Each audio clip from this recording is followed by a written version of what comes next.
I want you to play the role of someone who has started a video podcast. You've published a number of episodes already, but despite following all the best practices for publishing a video podcast on YouTube and having eye-catching branding, you are not seeing the views, subscriber growth, and engagement that you were hoping for. You are given the opportunity to have a brief meeting with someone who is very knowledgeable in video podcast marketing. What questions do you ask this person about podcast marketing to get the most value out of the short time you have with them? Now, the goal of this prompt, obviously, first you're telling ChatGPT what you want them to do, how you want them to behave. And then I'm trying to give enough information in the situation for ChatGPT to know what it knows and to know what it doesn't know so that it knows what to ask. I think that makes sense.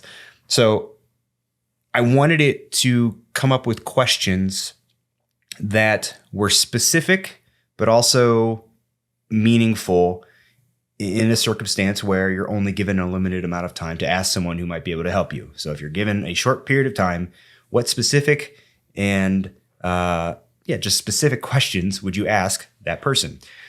And it looks like ChatGPT gave me 7 questions to work with this time. So let's go ahead and jump into these. Question number 1, ChatGPT asks, how can I improve my video podcast discoverability? Despite following the best practices for publishing on YouTube, I'm not getting enough views or subscribers. Discoverability. Okay, well, I have a feeling that this is the answer to this question is going to filter down and into a lot of the questions, subsequent questions here. But that's a very broad question. I know last time too, I was a little harsh with ChatGPT for asking questions that are very broad. When in reality, it's my fault because I'm not asking the right questions. But how do you get discovered more? What's the best way to get your podcast discovered?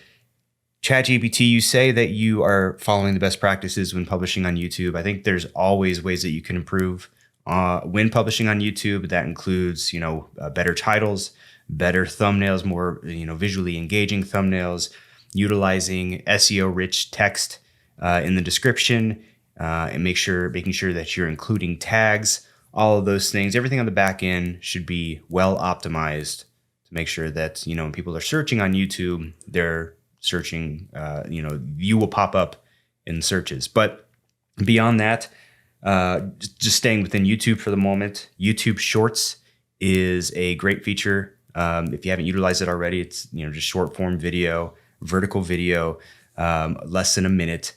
And because it's a new feature and YouTube's trying to compete with, like TikTok and Instagram Reels, they are putting a lot behind it, and people are finding it very easy to get a lot of exposure through YouTube Shorts.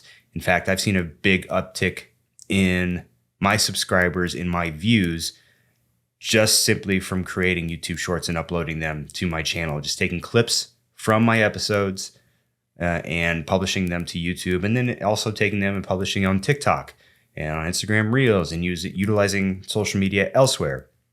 YouTube also has a feature where you can create a short from your content right on YouTube. And in doing so, it links back directly to the original video. So if I open up one of my full podcasts, cut out a clip that I turn into a short, someone can watch that and click right back into the full episode, which is going to obviously drive more views to the full episode. The downside of that is you don't have as many options for editing. I personally, when I create shorts from my episodes, I like to, kind of cut things up a little bit, edit things, shorten it up, get rid of breaks and breaths and ums and things like that. So if it works for you, great. That could be an option.